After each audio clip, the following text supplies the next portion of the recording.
Shabbat Shalom. Today I'm continuing the book summary, the chapter summaries for the book The Day and Hour No Man Knows. We're on chapter 24.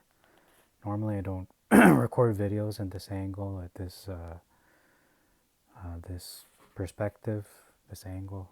I prefer landscape instead of portrait, but I have to do it like this because I don't want to drop my phone, so it's the only reason I'm doing it that way. And the lighting's a little bit better too. So chapter 24. The question is, why is the Feast of Trumpets kept on 2 days? How did this happen?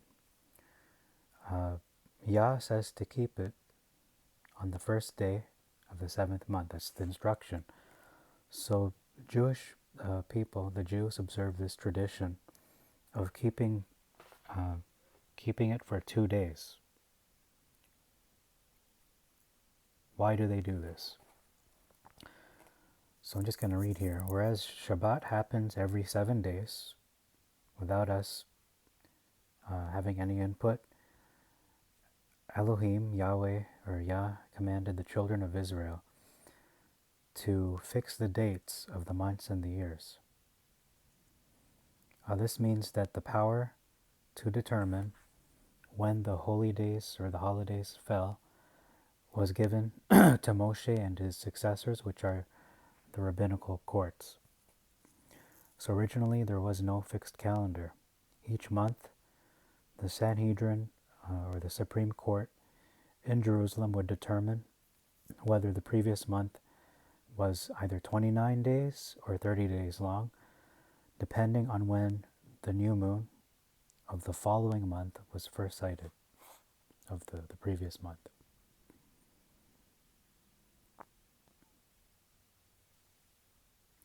So there was no way to determine the exact day of a coming festival or Yom Tov in advance, because every feast day falls on a particular day in a month, and the month would only begin when you sight the new moon. So the Sanhedrin had determined, when they determined a new month had just begun, the way they would spread this message throughout Jerusalem to other distant Jewish cities or communities was by lighting huge bonfires on designated mountaintops. That's how they would do it.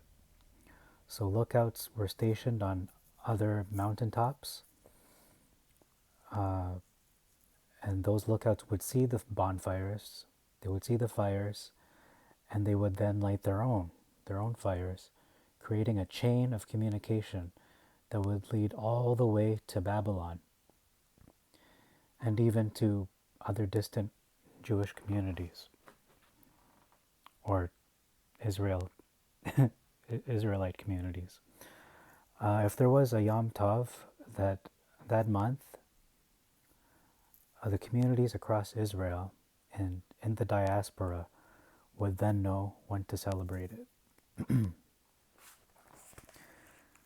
So take note here that the only reason they needed bonfires was to get the message out quickly to the other Jewish communities that were far away,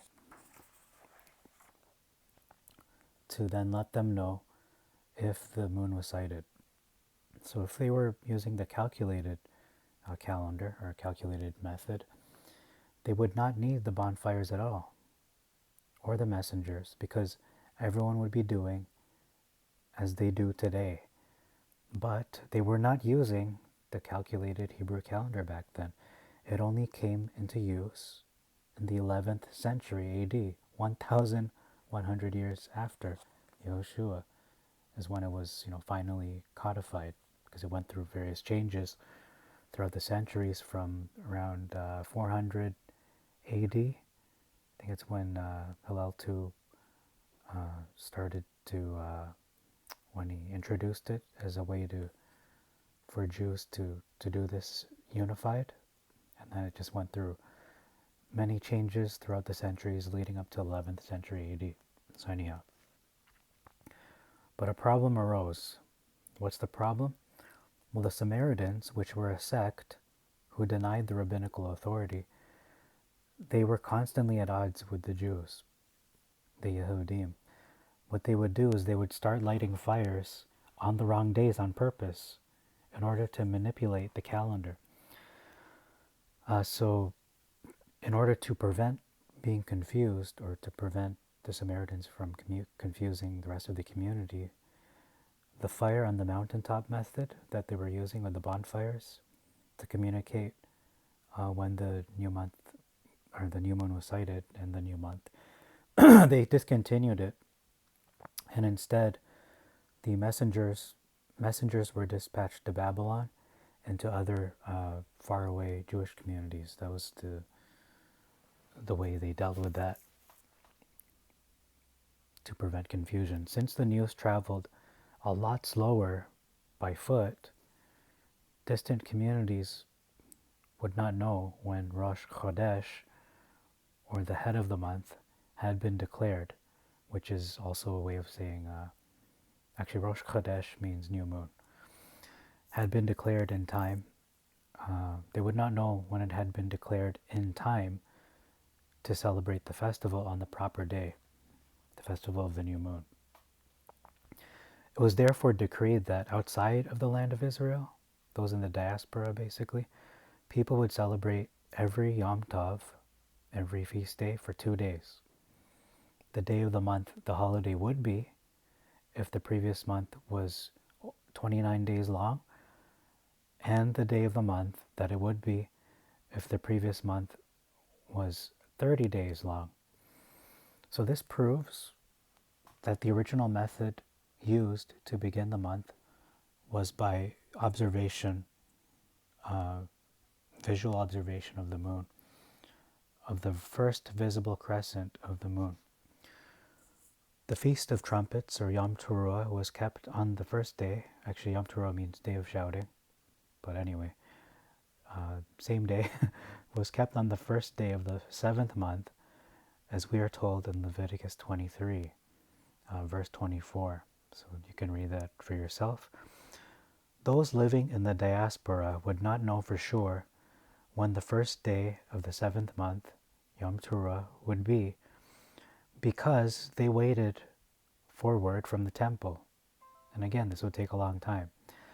For this reason, they kept the feast for 2 days, and until they knew, for certain, give or take a couple of days, when the word would arrive.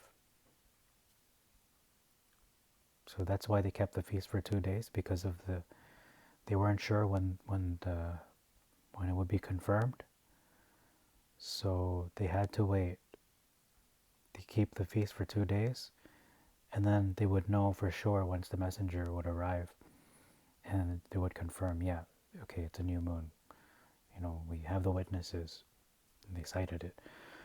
So that's how you can you can see how lighting a bonfire, you can see from, I would say, even at nighttime especially, if someone lights a fire at night, you can see that fire from at least 100 miles away, at least, right? Maybe 50 miles. Let's just say 50 miles. So, and if every community is 50 miles apart, it won't take long. It would take at the most, I'm going to estimate, maybe like 4 hours or so. It wouldn't take too long for it to spread from Jerusalem to Babylon, if everyone's on the ball, and they're watching, they're waiting, and they light the fire. They don't delay. So that's chapter 24. Thank you for watching. Next up is chapter 25. This one is called 3 Days and 3 Nights. Sounds very interesting. I'll look forward to that. Shabbat Shalom.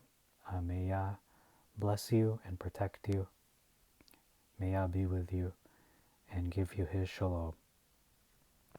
In the name of Yehoshua HaMashiach, and in His holy name, Yod He Vav He, Yehovah, I pray, according to His will. May.